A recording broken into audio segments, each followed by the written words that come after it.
Hello and welcome. I'm Jeffrey Mishlove. Today we're going to examine the nature of time and the relationship between time and the human mind.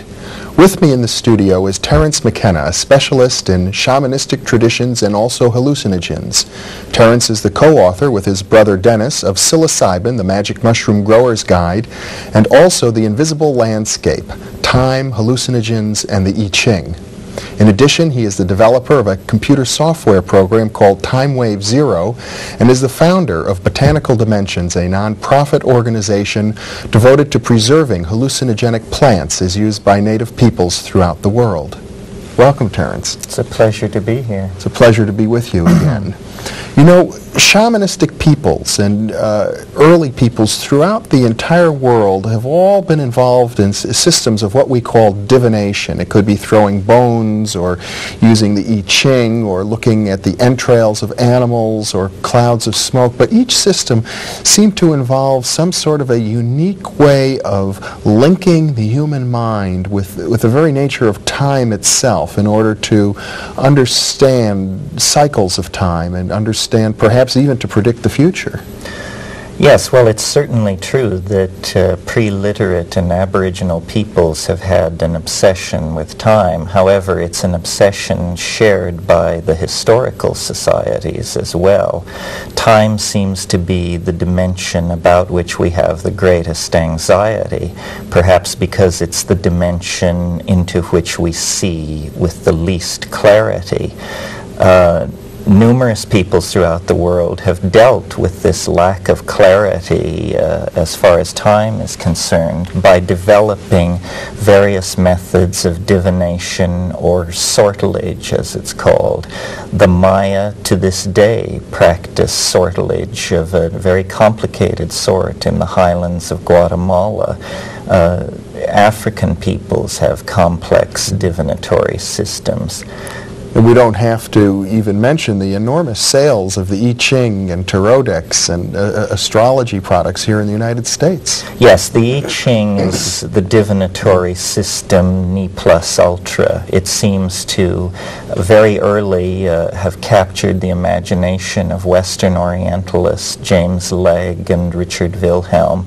Their translations made it available to the Western world, and the psychologist Carl Jung, in inventing and discussing the phenomenon that he called synchronicity, popularized the I Ching by using it as an example of this particular phenomenon. And I know in the literature today, especially in transpersonal psychology, there are many psychotherapists who use the I Ching as a regular part of their practice, and parapsychologists have found striking evidence that the coincidences of tossing the coins in the I Ching do have psychological validity.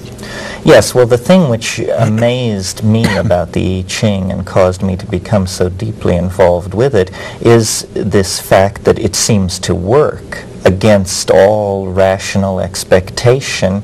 The carrying out of this random ritualistic activity seems then to give a reading which is in fact applicable to the unique situation. Now, Jung's explanation of this was what he called acausal connectedness or synchronicity. This was simply the idea that it was possible for there to be a coincidence of congruence between an internal state, a psychological state, and an exterior event. An obvious example of this would be you think of someone you haven't thought of for years, and an hour later in the mail a letter arrives from them. And Jung was fascinated by these kinds of apparent coordinations of the interiorized psychic sphere and the exterior three-dimensional objective world. My approach was went somewhat deeper than Jung's, in that I felt that I had looked at many divinatory systems with the notion that I was looking at artifacts of culture, productions of the human mind that were to a large degree arbitrary. my involvement with the I Ching led me very slowly and reluctantly to the conclusion that this was not simply a product of a cultural mentality or the stance of a particular people in a time and a place, but rather that the ancient Chinese had somehow gotten a leg up even on modern physics and had produced a theory about time that was in fact objectively possible to correlate with our own experience. In other words, a theory of time much more akin to a physicist's description of it than a shaman's description of it. And you mentioned in your introduction this time wave zero software that we've developed. What we've done is simply to formalize the notion of the Tao, to make a deep study of the mathematics inherent in the structure of the sequence of the I Ching. See, most people are quite familiar with the fact that the I Ching is composed of hexagrams. Hexagrams have 6 lines. They may be broken, they may be unbroken. Less well known is the fact that there is a very ancient tradition, even before the Han Dynasty, of a particular sequence being the correct sequence. It's called the King Wen sequence. And while it has been agreed upon by all scholars commenting on the matter that the King Wen sequence is somehow primary, no one had ever explained how it was ordered. You mean the order of hexagrams from 1 to 64? That's correct. Why is the first one the hexagram with all solid lines? Why is the second one the hexagram with all broken lines? And so forth and so on.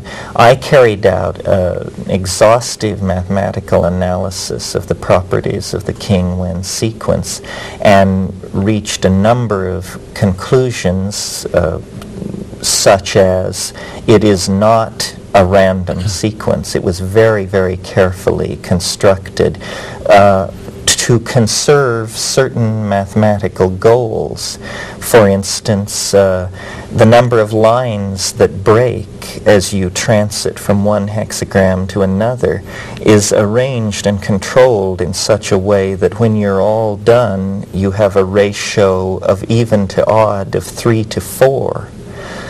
Yet this is achieved without any breakages, first order of different breakages of magnitude 5. Now you're beginning to lose me a little bit. Yes, well, what this all means very simply is that the King Wen sequence was constructed by minds the equal of research mathematicians working in the world today. It sort of reminds me of the builders of the great Greek temples who used the mystical rectangle. Proportion and symmetry seems to be the central concern here. You see, we have inherited from our fascination with Eastern philosophy the idea of Tao. And Tao in the East is a concept which antedates the introduction of Buddhism into China by many, many centuries. Tao is the notion of a flux which comes and goes, a transient medium which builds structures up and pulls them apart according to its internal dynamic.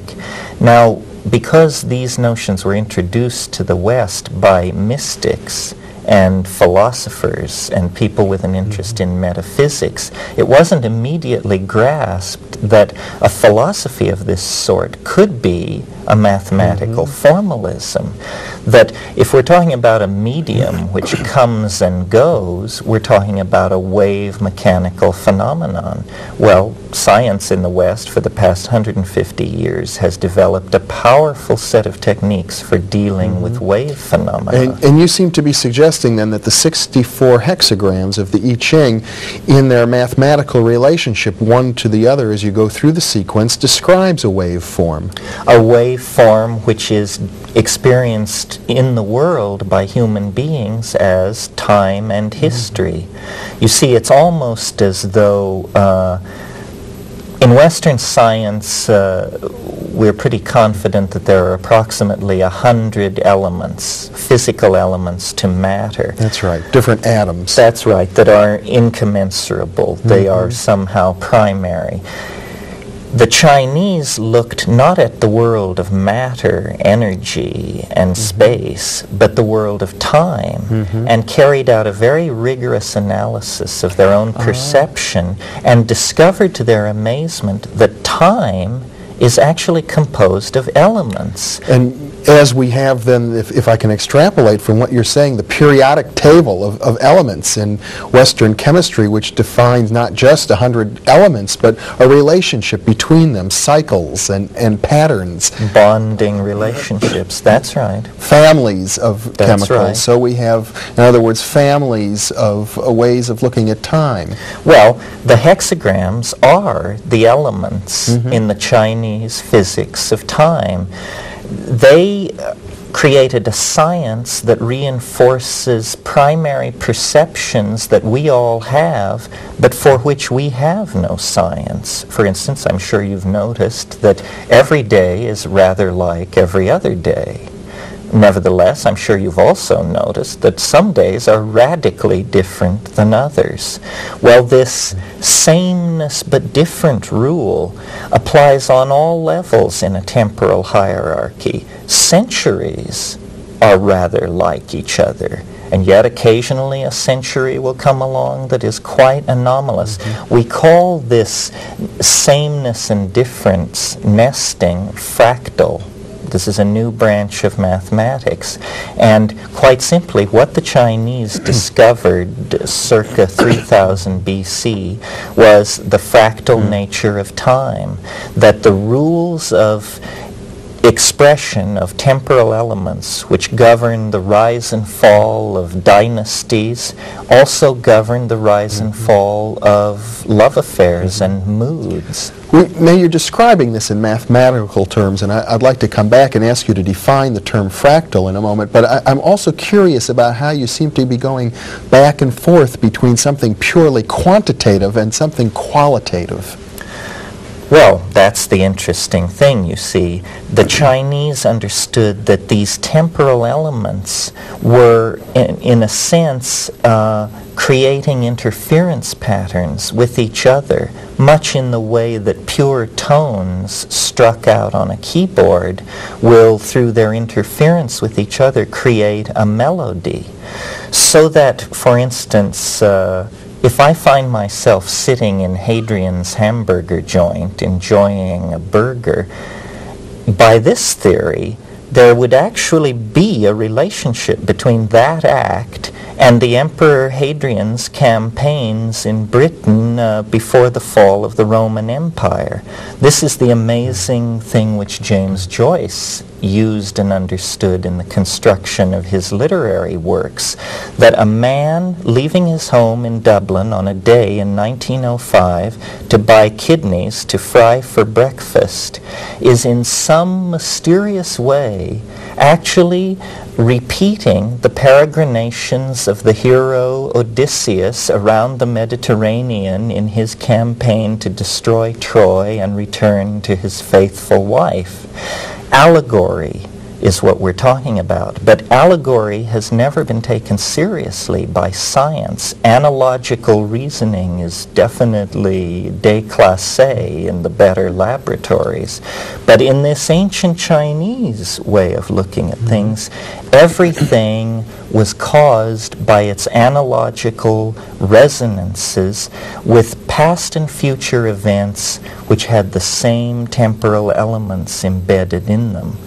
Now, it's difficult to go into this without resorting to at least charts and diagrams, if not puzzling equations with sigmas embedded in them. Well, let me step back for a moment, because we've been talking very intensively about the I Ching, which is one system, a very popular and profound and highly respected system of this type. But there are other comparable systems. For example, there's astrology.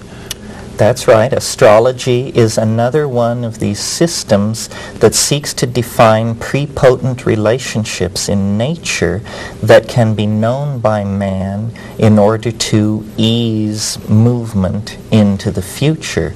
The success of astrology, I think, is borne out by its persistence. It is, after all, one of the most persistent of human intellectual tools. It was developed 4,000 or 5,000 years ago. I think what troubles modern human beings about astrology is that it is a mechanistic system. It's like a group of cogs and wheels which all can turn at given rates, and therefore their end states can be predicted. But then we're dealing again with the nature of nested cycles. Well, we have a strong intuition of free will, Yes. and this is why I think quantum physics, with its probabilistic notion of determinacy, has been so attractive to the modern mind. My conclusions looking at the I Ching have been that it is not possible to know the future, for if it were possible to know it, life would be a determinism and thinking would be divorced from meaning, and we would be out of business. But what is possible to know about the future is levels of novelty which future states will fulfill by the happenstance of unpredictable events. Now, this is a formal way of saying we know where the road goes, but we don't know what the scenery looks like. I think where the future is concerned, we can know where the road goes, but we cannot know what the scenery will look like. People who have looked at my theory have said, well, these time maps that your computer draws, you're trying to get rid of the future. And as a matter of fact, a map of time no more eliminates the future than a map of South America eliminates the need to go there.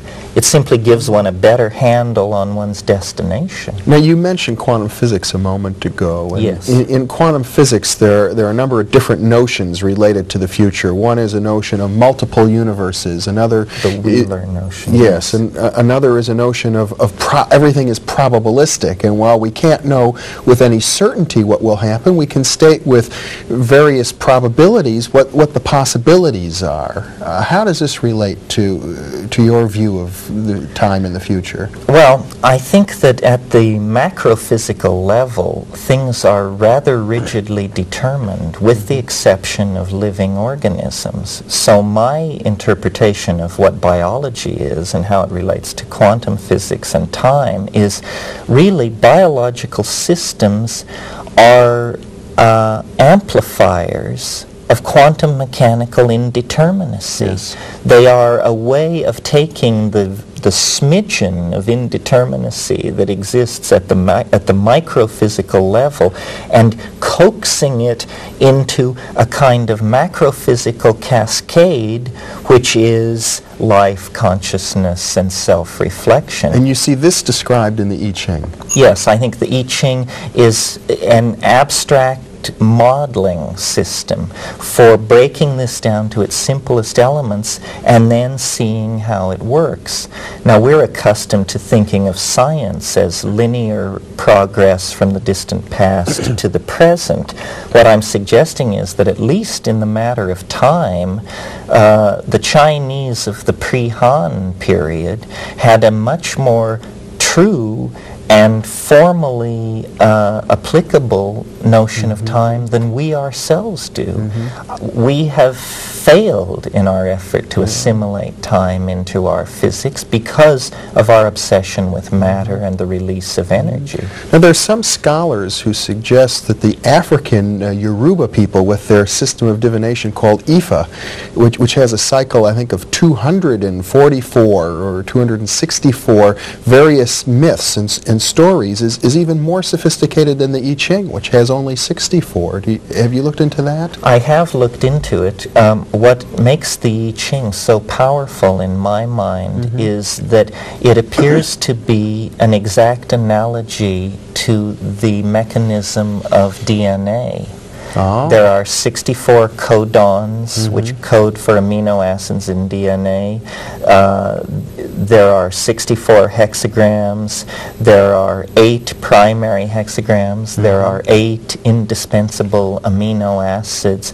I felt that really the I Ching is like mankind's best shot at this because it has this reflection in the biological matrix out of which consciousness emerged. In other words, the various ancient divination systems may all reflect a striving of human beings towards this intuitive understanding of the cyclical nature of time and the relationship between mind and the flow of time, and yet the I Ching may have just sort of hit the nail on the head better than the others. Well, it's like looking at a 17th century description of the motion of the planets or a 20th century description. These are basically refinements. But yes, I think that the I Ching represents a primary perception of the organization of mind, time, and matter.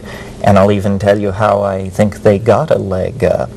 I think basically there is a tradition in Central Asia of the so-called stilling the heart techniques vis-a-vis yoga. And these are techniques where vital functions are suppressed. Breathing becomes very minimal. All exterior inputs are suspended.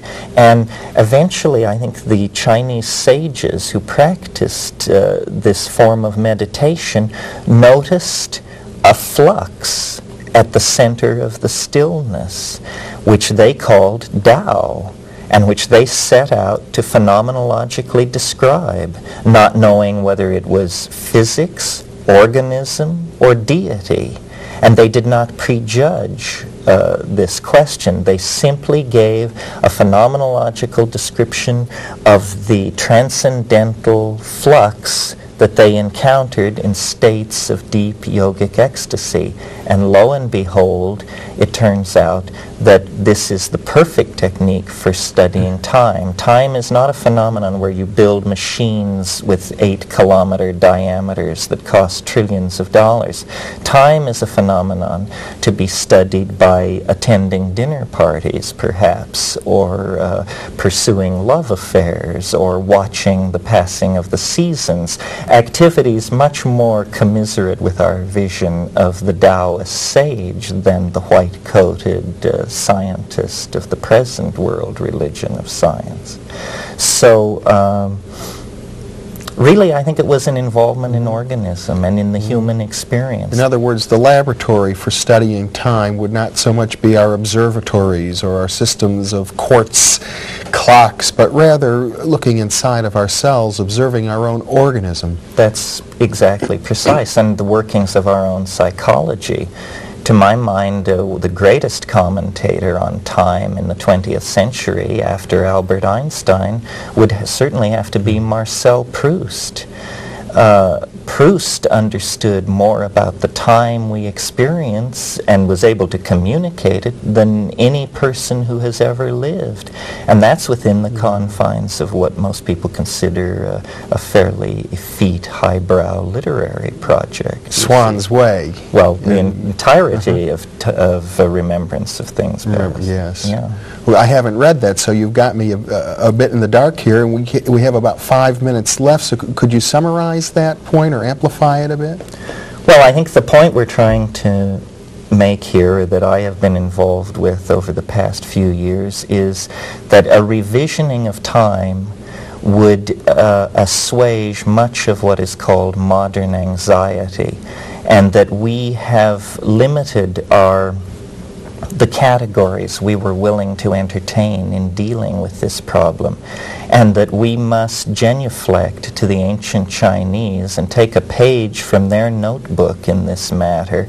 The I Ching as a divinatory system of great age, reflecting the dynamics of our own genetic material, and also, though I didn't mention this evening, it also has deep calendrical properties, can be used to keep track of time, lays a basis for an understanding of this curious phenomenon called synchronicity, the coincidental meshing of interior psychic events and exterior events in the real world.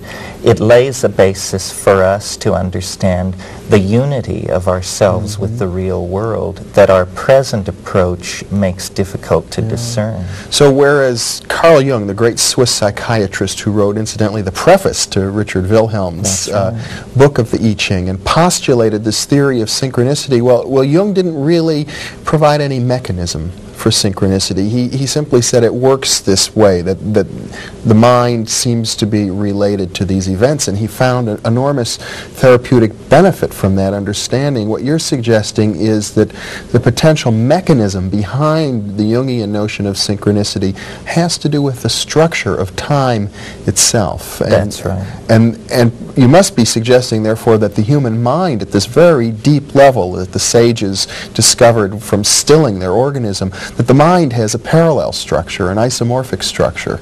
That's exactly the central point. The mind arises out of matter. This is why the I Ching works in both worlds. One is the reflection of the other. The key to healing the apparent dualism lies in studying the temporal mechanics indicated by the I Ching. And I believe we've done this formally, mathematically. Terence McKenna, you're taking the provocative position that the I Ching, which some people view as religion and other people dismiss as superstition, is actually a science. And I gather that your computer software package, Time Wave Zero, proposes to be the demonstration of that. We believe it does demonstrate it. Of course, ultimately, it will be up to our colleagues to judge the worth of our case. Terence, it's been a pleasure. Thank you very much for being with me. Well, it's been a pleasure to be here, Jeffrey, and discuss this with you. It's not an easy subject, believe me. And thank you very much for being with us.